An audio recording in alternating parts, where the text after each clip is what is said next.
All right, welcome to Halitics on Tuesday. We're starting a little late this afternoon because I wanted to make sure this was a convenient time for our guest, Veronica Wright. She's the founder of the National Coalition for Drug Legalization. Veronica, welcome to Halitics. So glad to have you with us. All right, thank you for having me. Well, really glad to, and I'm excited about the program that you have set up for this Sunday in Montgomery County, Maryland, where we both are. You're in Clarksburg. For folks who are familiar with our county, a little bit further north, I'm in the southern end in Kensington, Maryland. We'll converge on Gaithersburg this Sunday. I'm looking forward to it. Tell us a little bit about the event. So this event is going to be co-sponsored with Our Revolution. Thank you, Hal, for your support.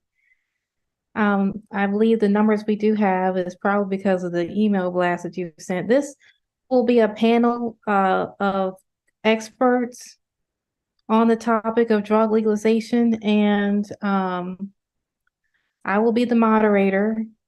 And I can talk to you about the panelists, the people that's going to be on the panel if you want. Our organization, the National Coalition for Drug Legalization, the mission is to advance the conversation about drug legalization through community service and research. And this is an exciting year for us because we finally got funding to do research and to continue with our efforts to do these public forums, which is our form of community service. Because there's so much information, and I feel like public education that's needed in order to get the general public to understand why this issue is so important. Why did you start this coalition, the National Coalition for Drug Legalization? Was that, I mean, the answer is evident in general that you believe this is a critical issue for public safety, to end racial profiling and law enforcement. But could you delve into that in a little more detail? What kind of was that light bulb moment when you said, I got to put this together, I got to build this group? Yeah, I'm gonna share this with everybody on Sunday. Every time I do these public forums, I always share my story. So I used to be someone who did not even support marijuana legalization, okay, as late as 2017. And then my cousin Dwayne passed away. And he was someone who was born drug dependent. He went to prison for drugs and he died an alcoholic. And at his funeral, I met his son for the first time. And when I saw his son, I was like in awe because Desmond looked just like Dwayne. But anyways, I was like, okay, Desmond, I said, if you graduate from high school, you can come live with me. And, and if you come live with me, you have to go to school and work. So Desmond kept his end of the bargain. He graduated from high school because he was struggling. And when he came to live with me, we went through some growing pains. Okay, because Desmond, wasn't really into school. He struggled with school while he was in high school, and I was always on him. I had to be like Mama Bear because he came to me when he was 19. And I was like, wash your clothes, go to class, get a job, take a bath, brush your teeth. And I was on the phone many times with his professors, just begging him to stay in the class so that he could, begging them for extra credit so that he could pass. And as I was going through all of that, you still there, Hal? I sure am, Veronica. Okay. You can see the video, right? You can see Okay, yourself, yeah. and yeah, I just wanted to spotlight you because you're speaking, and it's an important story, and I don't really want to be, in the middle of it. Oh, okay. But I'm Okay. definitely listening. I'm kind of revisiting my days as a young father. Oh, okay. Yeah, yeah. So when I was going through all that, uh, I said, why couldn't Dwayne, his dad, be there to, watch Desmond graduate from high school and go on to college? And, why wasn't Dwayne there to teach Desmond these important lessons?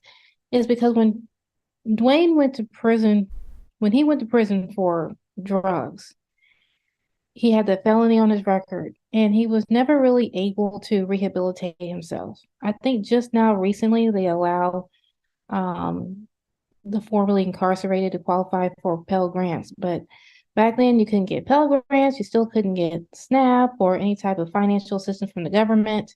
Housing that was out, and for people like Dwayne, you need all those things to re-enter society and be, on your feet. And he was totally dependent on, his family, which was like my mom and my aunt, my uncles. He could not function. He was totally dependent on them till the day he died. So, Do you think? Let and me that, just let me jump in for a little bit. By the way, just want to remind folks we're this is Halitics, and I do ask you, if you haven't yet, click like, click subscribe in the bottom right corner, so we can continue to do great programs like this with important guests like Veronica Wright. She's telling us about how she became a convert to the drug legalization movement based on her family history, and specifically what happened to her nephew, Dwayne, for whom she took responsibility. And this is in recent years, because you said you became a convert in 2017. Is it your belief that the struggles that Dwayne went through were a result of the quote war on drugs unquote, rather than treating conditions like addiction as a health issue? yes, you're right on. Thanks for bringing it in, Hal. Um, I mean, after that, I just started paying a lot more attention to issues that affect Black men, because prior to Dwayne's death, I was totally ignorant to anything related to criminal justice reform, mandatory minimums, bail reform, prosecutorial overreach. What was that? But after he passed and I started taking care of his son, I started paying a little bit more attention to this very punitive criminal justice system we have. Yeah, and we have some slides up here. Just want to show real quick about the ways that the 94 crime bill, which was really accelerating that war on drugs, began back in the early 1970s under Republican President Nixon, but both parties really responsible for it. And this is actually the Center for American Progress providing some specific facts, really, that you've laid out already from your personal story. So it's really been, they use the term war, Veronica, and I feel like there was a war on the American people, and like many other wars, the brunt of the casualties, the brunt of the victims are poor, struggling, working people, in particular people of color in America today, still, of course, victimized. And you can see some of these numbers here. 74 death penalty has been 3/4 of death row inmates because of the drug war. People of color, specifically blacks and Latinos, and that includes some folks who weren't even involved in a homicide or murder. I mean, to me, this is just, we hear people talk. Let me just say this, and I want your response. We hear people, and please go on at length, decrying Trump as a fascist, and I'm fine with that. I mean, I don't have a problem with that characterization, or a neo-fascist. But to me, this kind of incarceration, mass incarceration of people, because often nonviolent offenses with a vastly disproportionate number black or Latino, more black than Latino even, that's fascism as far as I'm concerned, and both parties are responsible for it, Veronica. Yeah, I wanted to share with you how, I don't know if I told you about this book, The Fear of Too Much Justice. Did I talk about this when we were on the phone? You may have mentioned it. If you can center that just a little bit, but I think we got it. Yeah, The Fear of Too Yeah. Much Justice. And who's the author, if I may ask? I'm reading this, you'll love this. Okay, It's written by Stephen Stephen. Bright, James Kwok. Yeah, and look, forward by Brian Stevenson.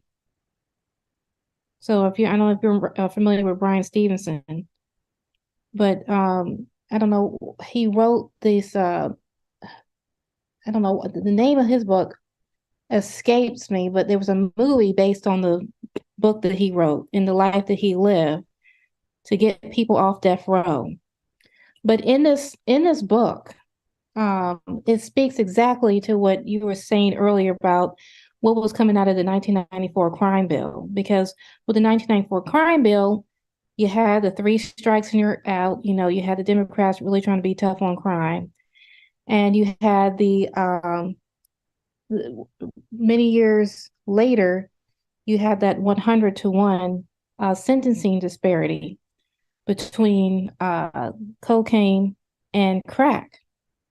And just to remind your listeners, what happened out of that 100-to-1 sentencing disparity is that it said that, okay, if somebody had 100 grams of cocaine, you would get a minimum of 5 years in prison.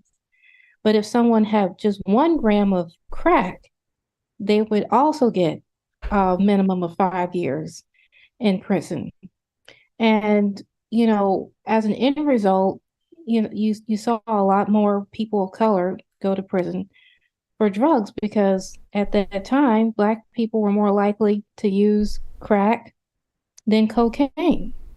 And in this book, and I'm just going to read you a little bit out of this book, it says, however, because of law enforcement priorities such as more intensive policing in poor neighborhoods and racial profiling in traffic and pedestrian stops, people who use crack cocaine are more likely to be arrested than people who use powder cocaine, and Blacks who use crack cocaine are the most likely to be arrested of all. This book has so much information, but this is why we support the legalization of all drugs, because if you legalize drugs, that sentencing disparity goes away. I mean, later on, what was it? Maybe in 2016, they reduced the sentencing disparity between cocaine and crack to 18-1, but it's still crazy. It's like, why is there disparity? It's essentially the same drug. Yeah, no, I totally honor what you're doing here. To me, the one of the most significant reasons for the problems we have as a result of drug use in America is because it's illegal. Right? I mean, so much money is spent on law enforcement that only exacerbates the problem, makes it much, much worse. And of course, that means there aren't resources or far fewer resources available for treatment for people who want it. And a lot of people self-medicate, people use alcohol, people use legal drugs, and nobody says boo about it. We just go about our daily lives. But for some reason, we treat, marijuana now less so because of the legalization movement or the decriminalization. But other drugs we treat very, very differently from alcohol, even though I think alcohol is the deadliest of all. Is your coalition, I'm sorry, I cut you off there for a second, but you call yourself the Coalition for Drug Legalization. Are you calling for the legalization of every recreationally used drug? Yes, because it's hard to pinpoint, legalize this drug and not that drug. People use them all, and so they all need to be regulated, and try to in our best way protect people in their choice, to use drugs. People forget that there's a drug use is a choice, and there's a difference between recreational use of drugs and drug abuse. And so you was mentioning earlier about how government should be putting money into people's drug treatment and rehabilitation. We could do that if we stop incarcerating people for drug use and stop looking at prison as the public health response to drug abuse. Instead, use that funding that we would have used for incarceration and put it into things like drug rehab, mental health, peer recovery, things like housing. All that is important in someone's rehabilitation. Jobs too, because when you're busy at work, you don't generally drink, you don't generally use drugs. Maybe you take a cigarette break, maybe you smoke a joint, and that for some people can actually make them more productive.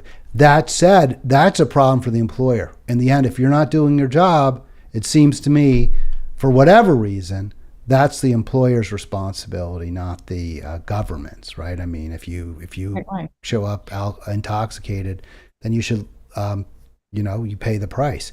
So that said, I have, sorry folks, it's kind of a busy screen, and if you miss a clip here or there, I cut off somebody's cheek. I apologize, but I do want to get this information out there about how the drug wars have so negatively impacted specifically on the Black communities around our country, as well as Latino, and also smaller but Native American Indian populations suffer tremendous rates of drug use, and they are not getting the treatment they need either, the help that they need either.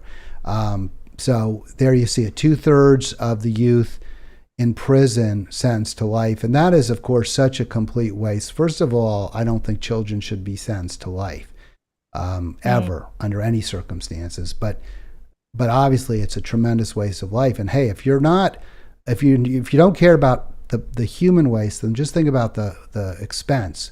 I think it's like 100,000 or more per year when we keep people in jail. So this is an absolute tragedy on all sides. What we've been doing. Now we are seeing less law enforcement focus on certain drugs like marijuana. Is that across the board? I really haven't been following this, Veronica. Are you seeing positive trends when it comes to law enforcement and drugs? Our focus has been mainly on all drugs, but it would make sense since more states have legalized marijuana. And here in Maryland, they just passed a bill where you cannot be pulled over by the police for smelling, for having the scent of marijuana on you. So, marijuana is more socially acceptable now. And a lot of people, I have to ask them, well, why is it that you think that? And it's because of all of the advocacy. There were people out there advocating for marijuana or cannabis legalization for decades. And, now they were doing the research to show that, hey, cannabis is not, actually has a therapeutic value that needs to be understood and be free to explore. So this is what we're trying to do with our nonprofit, is just do the public education, do the research. We got funding how to do research with Johns Hopkins. We're going to be studying crime data in Baltimore City, and we're going to be looking at drug market trends, drug market violent trends like drug-related homicides, drug-related shootings, drug-related arrests and seizures over a 10-year period of like 2012 to 2022. And we want to see, well, actually 2010 to 2020. And we want to see, okay, what has been the trend over that 10-year period? And really help us understand, if the trend has been upward with drug violence, then what is the point of prohibition? What is prohibition designed to do? It's supposed to keep people safe, but you see all these drug market violent trends that I've mentioned going in the upward direction. So we don't know what the data says, but I'm very excited to find out. All right. Well, so my organization is focused on things like that. We'll talk about that a little bit more. I do have a little information, not as much as I would like, a little data that suggests that legalizing drugs is a significant factor in crime reduction, which is what one would expect, right? I mean, we would expect that if you can simply go to CVS or to a cannabis shop and buy drugs, then you're going to be taking out the gangs that are fighting turf wars for the market, right, for market share, because that's a huge part of the crime is simply people who are fighting for market share. And that's exactly what we saw during Prohibition, where you had the mafia gangs fighting for territory, whether in Chicago, Detroit, New York, whatever, any city, any town, you would have gangsters, bootleggers, whatever you want to call them, fighting for the market and killing rivals. very, very Yeah, quickly. and we're going to talk about that at the panel, because people will always ask, okay, so why do you support legalization of all drugs? And it's for the exact same reason that you just mentioned, how we support the legalization of all drugs because we see this as a way to reduce crime and save lives. Because when you strictly prohibit something, just like what you mentioned with alcohol, you create a black or illicit market. It create a very fertile ground for crime, an illicit market for drugs. And what you see in places like Baltimore is a lot of violence associated with drug trafficking. And people don't talk about it so much because now you have all these random mass shootings, but there's still a lot of violence in cities like Baltimore, Chicago, New York, where most of this violence is coming from drug trafficking. So if you legalize and regulate it, that goes away or it becomes significantly reduced. And I think if you really want to get smart on crime, not only do you legalize and regulate it, but you give it out for free because the cartels, they're in the business of making money, right? And you can't beat free. Yeah, I think we might part company there a little bit because I think once you would legalize all the drugs, whether heroin, cocaine, the like, I think most people would feel more confident, more comfortable going just to a market or a legal shop rather than buying from the neighborhood dealer. I understand your point. I really do, and probably there is a place for where addicts can get their fix, but people do have to pay for cigarettes. People do have to pay for alcohol. People do have to pay for marijuana, and it seems like at least in those areas, and marijuana where it's legal, we don't see the illicit market. That said, I know with cigarettes there is a gray market in cigarettes because the taxes are so high, and Right. I support the taxes, by the way, to a degree. But you have to be smart. You can't tax them. You can't tax these substances to a point where it attracts the criminal element Well, to that's what happened in California. yeah. They got greedy with the taxes, and so people was like, "Well, I'm not going to get my cannabis from a retailer. I'm just going to go to the street dealer because it's cheaper." It's crazy expensive in California. I mean, people like are spending $100 or more a week, maybe Mm. much more, and it is absolutely. I have friends. I, by the way, will in terms of my own drug journey, when I was in high school and college, I did consume a lot of marijuana, and a little bit my first year of law school, and then I haven't. I've very almost never smoked. I just had a bad. Just didn't enjoy it. Stopped enjoy. I didn't like it anymore. Some friends of mine do. I don't like pot much anymore. I do enjoy my drinks now and again, but I don't have the moral arrogance to believe that I should be allowed my drug, but I have the right to tell other people they can go ahead. They can't. So real quick, go ahead. Did you want to respond? I did want you to just tell us a little bit about your guests as well that we'll be seeing this Sunday. Well, you mentioned something about addicts, and I just being in this space. One of the people on my board, Mikey G.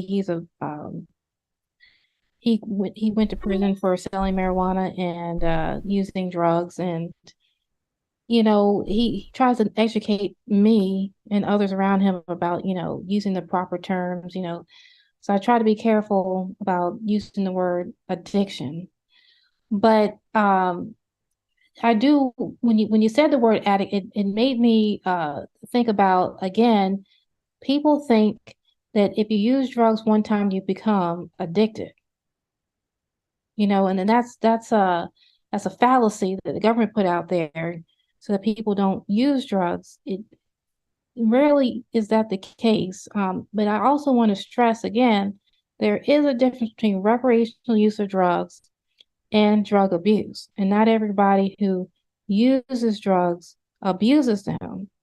And that's why America is the number one consumer of drugs. And there's another book that I think you would like, Hal. It's written by Dr. Carl Hart. It's called Drug Use for Grown-Ups. He's a neuroscientist, a Black neuroscientist at Columbia University. And he used to do research on drug abuse on the brain, drugs on the brain. And after years of doing that research, he came up with some results that did not support drug prohibition.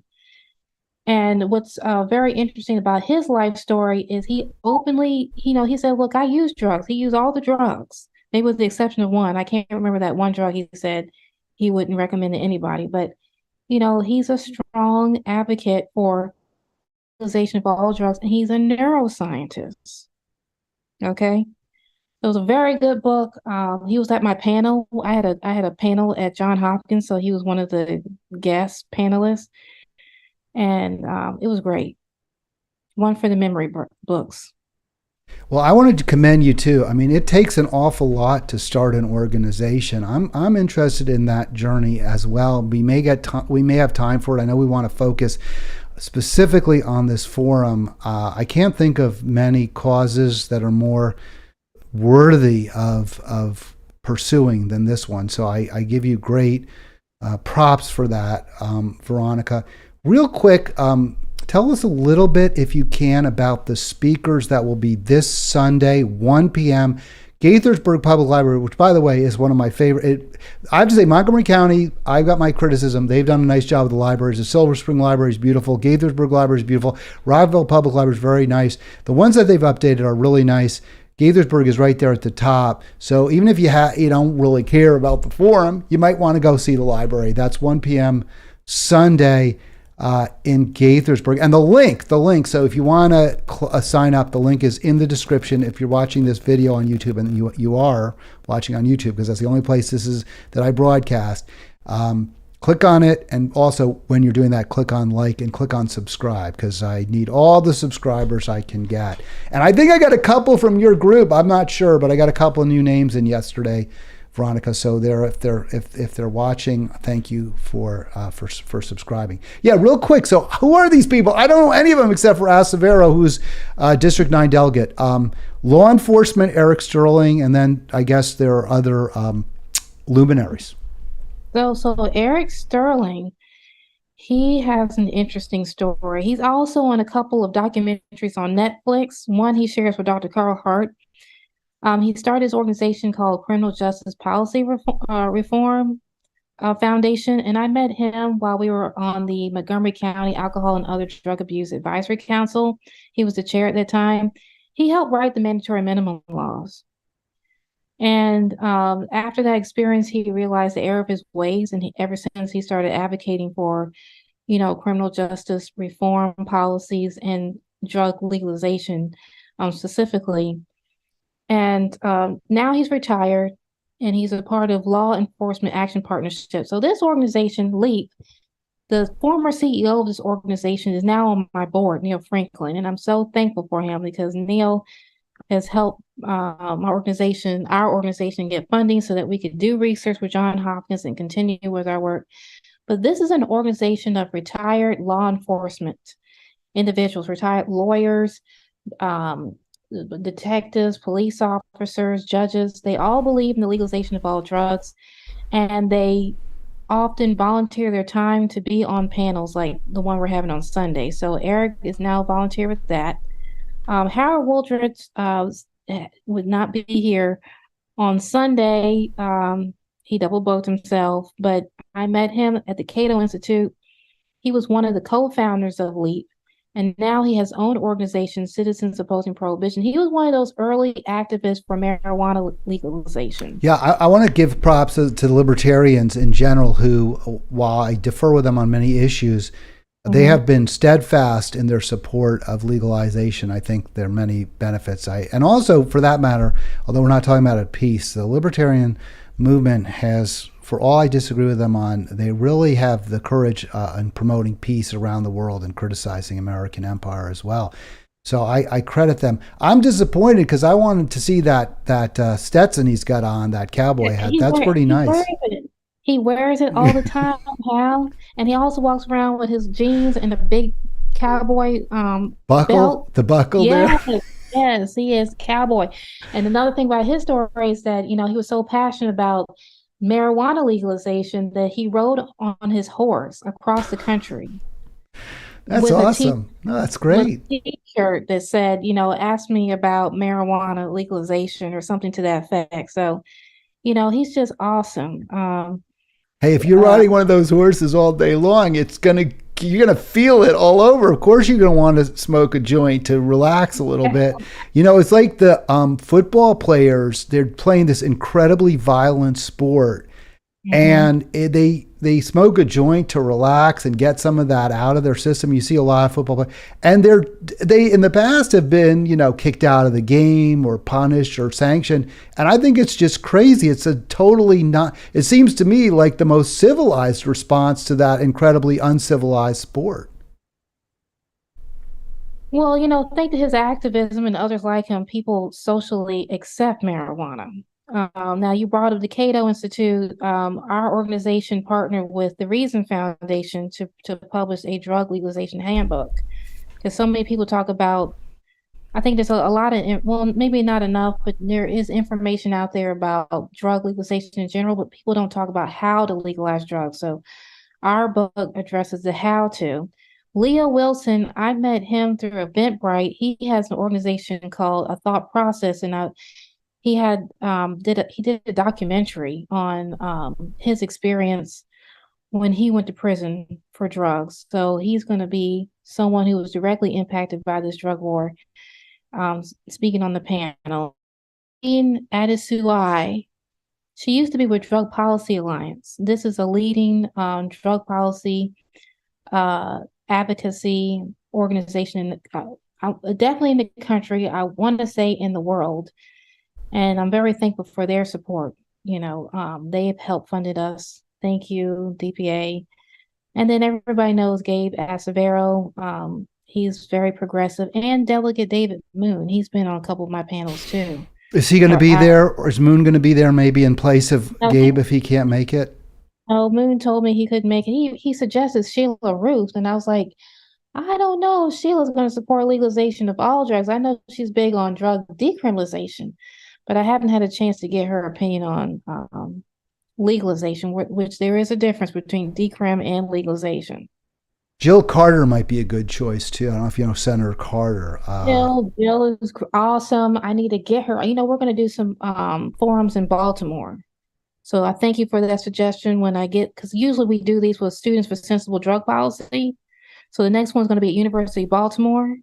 I want to do one with the NAACP, Baltimore City branch, and then we're going to do one at Bowie State. So any one of those three, she is welcome to be on the panel. Yeah, and you could also ask Sheila then and see because she's in Baltimore County. Okay. I actually know Sheila Ruth pretty well from our Evolution, Maryland. So we've got. Let me just set the table again. We're going to go until 4. This is a single issue program. We're talking about the National Coalition for Drug Legalization. We'll go till 4 if Veronica can stay with us. And what a pleasure to Yeah. speak with her about her group that she founded, Coalition for Drug Legalization National Organization. You talked about we've talked about the disproportionately negative impact that the war on drugs has had on the African American community, or community. I really should say communities. I mean, obviously, there are many communities and they're mixed communities, but there's no denying the impact has been particularly severe, as we showed from some of the numbers on incarceration, on the length of incarceration, et cetera. Are you getting pushback? Let's make it a little bit race specific here. And I actually asked you this question before. Do you find yourself getting pushback from African Americans who are saying, Veronica, what are you talking about? These drugs have been so bad for our neighborhood, and we do everything possible to keep it out. Especially maybe older African Americans, just like older white people. I mean, my father was very progressive. He really was, and I remember arguing with him back 40 years ago. We can't legalize drugs. We can't. That's what he would say. We'll be giving in to the drug dealers, and I'm like, we'll be giving in. And I'm like, giving in, you'll be putting him out of business. What are you talking about? But he just couldn't wrap his head around. Same with my father-in-law, and may they both rest in peace. So do you find that it's a similar, maybe it's a class dynamic, maybe it's a generational dynamic, where folks that you feel probably would benefit are just not buying what you're selling? Definitely Black people. That's why I feel like even though we're, 13, 14% of the population, that number, we're mighty force if we could just get behind this issue. And it would change the lives of so many Black people because I was reading this thing in the Washington Post, and I just want to answer your question. Yes, I get a lot of pushback from Black people, especially older Black people. They don't support legalization of all drugs. So they'll get behind drug decriminalization, but decrim is a step in the right direction, but it won't do anything to protect the drug supply. So you'll still have overdoses. You'll still have people going to prison. You may not go to prison. You may have lesser numbers of people going to prison, but you're still going to see that drug market violence. But anyways, there was an article in the Washington Post. I don't know if you saw it. My friend gave this to me. It's called "Once Hailed for Decriminalizing Drugs, Portugal is Now Having Doubts." Okay. And I just want to share this with you because Portugal decriminalized drugs back in 2001, and they were like a pioneer in this field because nobody was doing that at that time. And they did it because they saw everything that you see here in the screen. Drug use was soaring. Drug abuse was soaring. They saw a lot of people using drugs in public. And so they realized that incarcerating people for drugs wasn't the proper public health response. So they decriminalized it so you could just have enough for personal possession. And anything above that, they sent you to like this drug court or like a drug commission that had like a judge, a lawyer, and maybe a healthcare professional on there. So they gave people an opportunity to get drug treatment, rehab, and so on and so forth. Well, over the years, so when they did that, the money that they put into drug law enforcement and prohibition, they started putting into public health, things that would, help build people up, their mental health, drug rehab, housing, stuff like that. But since 2012, Portugal has decreased its budget on drug rehabilitation from 82.7 million to 17.4 million, and funds once allocated to drug law enforcement of drug prohibition were transferred to public institutions working to address drug abuse has now decreased. So now that they see open air drug use and everybody's hollering, hands up in the air, what's happening, so on and so forth. So that's why I'm saying, drug decrim, doesn't go far enough. And even if you legalize drugs, you better make sure you take that tax revenue from drug sales and you invest it in people, because then you won't fully address the problem. But then there's another piece that in the Washington Post, how the National Institute of Health did a study, and I've seen these numbers, but I didn't know that NIH did this research as well. 85% of the U.S. population has an active substance use disorder or was jailed for a crime involving drugs or drug use. 85%. That's crazy. That seems so high to me. I'd have to go back. I mean, that's amazing. Does that surprise? That must have surprised you, right? I mean, that doesn't seem right. Know. I mean, I know that when I was on the Federal Bureau of Prisons website, I think I saw something about 40% of those who are incarcerated are for drug-related offenses. And that didn't surprise me. No, but that doesn't. That didn't surprise me. But this right here, it said 85%, now I'm going to read it to you again, of the U.S. population has an active substance use disorder or was jailed for a crime involving drugs or drug use. I don't know that. I mean, I believe, if it says you read it, I believe it, of course. But that just shocks me. I mean, I'm shocked by that. I'm shocked by that. I'm gonna have to go back. I'm gonna go back to that article. It's called "Once Hailed for Decriminalizing Drugs, Portugal is Now Having Doubts." I'm gonna find that paper. Is that, I would ask the folks at Hopkins too, because they probably would know, if anyone, since they got to be on top of all that research. But listen, This we is live why, in rough times. People are struggling and they're looking for help and anything they can to ease the pain, I think, of living in a society where there's not much. We are very much left alone in this society. There's little yes, support, and under those conditions, it doesn't surprise me that so many people turn to drugs and alcohol. the COVID made it worse. Isolating people, right? Because of the isolation. Well, isolation, but then people lost their jobs. Yeah. Yeah. So, yeah. So I may have gotten off on a tangent there, but when I read that, I was like, oh man, I got to share this with Hal. Anything, so much I could share with you out of this book. When you wanted to talk about racial equity and racial equality and how drug legalization addresses that. We can talk about that. But, this thing right here, Hal, let me share this. The unequal impact of severe sentencing laws often result, and you're a lawyer, so you're going to love this right here, often resulting from legislative targeting or unbridled prosecutorial discretion is one reason why our country's prisons are so full of people of color. But minorities are disadvantaged at every stage of the criminal legal process. It is not only that Black people are more likely than whites to be stopped or shot by the police. Once arrested for whatever conduct, people of color suffer significantly worse outcomes than whites at every stage, from setting bail through sentencing. Yeah. All the stuff you were talking about, like, okay, how, this drug war has affected people of color. It breaks down the percentage, whites, Hispanic, Blacks, Native Americans. Yeah. Wealth of information. You're going to love this book. I really appreciate having you on.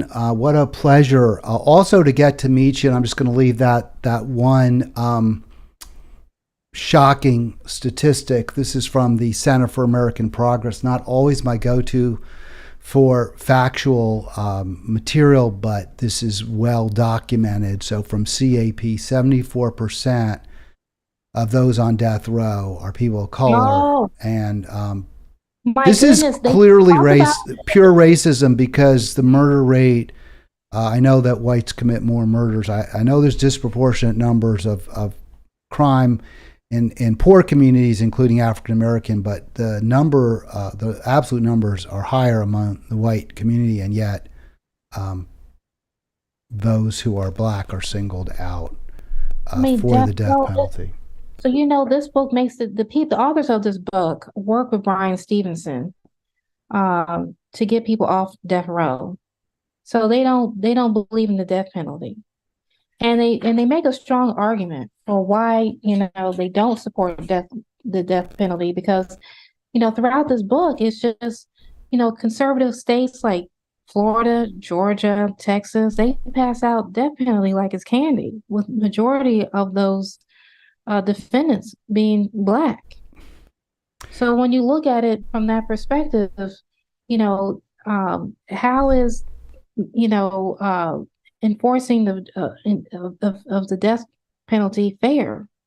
But then they looked at, how people end up on death row. Some people don't get proper representation. They may get a lawyer 30 minutes before, they head into the courtroom. They sit in prison for like a year or so before, because they didn't have enough money to post bail. They may have incompetent lawyers that don't challenge the prosecution's witnesses, evidence. It's just, Well,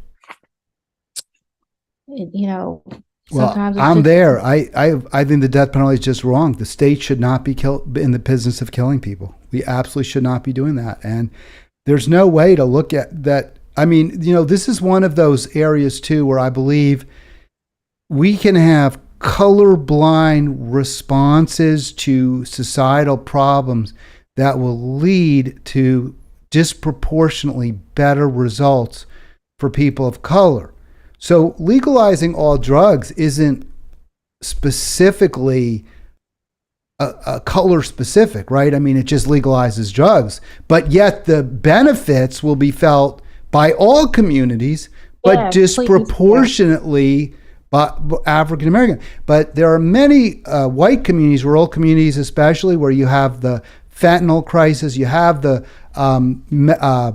what are those meth crisis, in maybe more white communities. Again, we stop prosecuting them and start treating them, they'll benefit.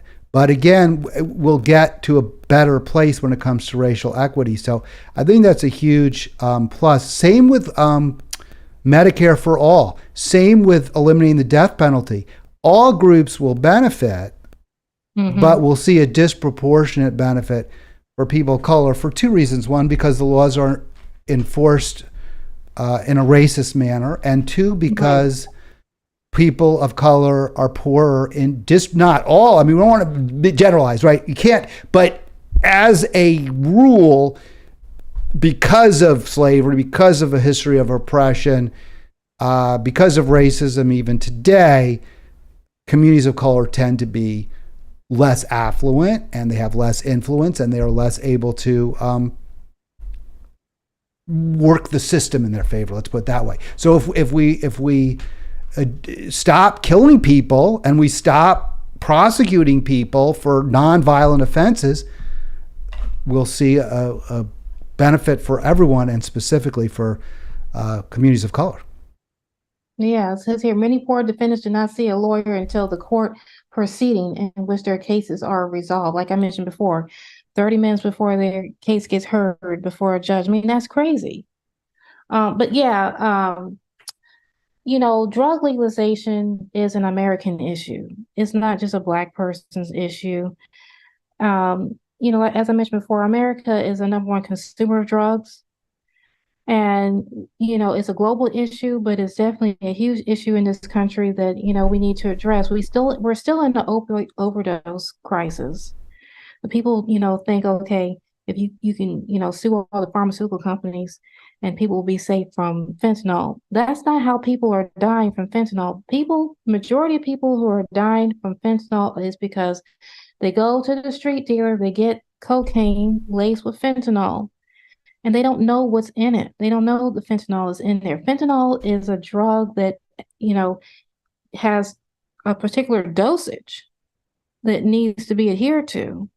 And so, people don't know what's in there. We don't readily allow for drug testing so that people can know what's in it, and they die. It's not because they were, getting all of these prescriptions from different physicians like Prince, and then they abuse that and die. Majority of people who die of fentanyl are getting fentanyl from adulterated drugs on the street. So, this is a huge American issue that we need to examine. And, this is why we do the public forum, so that people can understand that piece of the message. At very minimum, we should see drug legalization as, a way to save lives. If we don't see anything else, if we don't care about the racial equity, the racial, equality that will be achieved, if people don't care about that, they don't care about the public safety. Maybe they live in a community where there's not a lot of drug trafficking. The only thing they care about is a response to our opioid overdose crisis. Very minimum, we should see drug legalization as a public health measure. All right, I want to thank you again, Veronica. I think we're gonna we can cut the program at this point. We've gone through the slides. I've got that image. I do want to remind people, drug legalization forum. I'll be there if you want to see me, if you want to get to meet me. I'll be sitting in the back. I'm not taking away anybody's thunder, but I do want to meet Veronica Wright in person. And also, this is an issue that I have always celebrated, always supported for since I was at least in college. So I hope want to get you to say a few words, Hal, because I had Ed on there, but I don't know if he's coming. I think you're going to, I think I'm going to have you say a few words. Well, it's very nice of you to say, Veronica, if you want me to. I've never said, anytime you put a mic in front of me, I'll start talking. So it's pretty easy. Anything further that you'd like to share before we we say adieu until this weekend. No, I just say thanks for having me, Hal. It was a pleasure, and I hope, your listeners got something out of this call. All right. Well, thank you so much, Veronica, Wright, with us on Halitics. I hope they did too. I'm going to ask Veronica to share this wherever she can. We'll try to, again, keep building our subscription base. I'm going to be a little early tomorrow. Usually I've been starting my programs a little bit later than I had when I first started, usually at noon.